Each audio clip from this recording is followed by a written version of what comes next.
नमस्कार मंडळी. खूप तुम्ही कमेंट करत होता घर दाखव दाखव म्हणून. मी आता तुम्हाला घर दाखवते आमचं पूर्ण. हे आमचं हॉलमध्ये टीव्ही कपाट आहे. कपाटातून जो पसारा लावायचा मला ते सगळं आजी आमची वाढलं म्हणून आम्ही सगळं पसारा काढलाय. खुर्च्या बिर्च्या सगळ्यात मध्येच आहे. पसारा अजून मी काही आणलं नाही. हे बाथरूम, इथं 4 आहे पाण्याचं, हे संडासाचं. परत ह्या 2 बॅगा माझ्या. माझ्या बॅगा तुम्ही 1 तारखेला मुंबईमध्ये जाणार आहे. मुंबईमध्ये गेल्या तुम्हाला दुसरं घर दाखवते आमचं.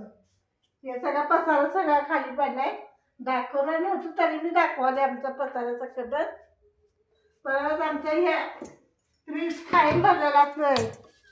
फ्रीजचं काही काय नाही, भरलेलं असतं. तो आहे आमचं देवघर. देव नाही काढले मी लावायसाठी. धुवायचं आहे ते कपाट म्हणून. परत किचन हे पसारा काढला. आमचा पसारा भरपूर आहे तर आता अजून लावला नाही आम्ही. भांडी कसा काढला. परत हे सगळं तुम्हाला दाखवून आता संपलं. आता उद्या सगळं चांगलं केल्यावर नंतर तुम्हाला मी दाखवते पसारा लावल्यानंतर.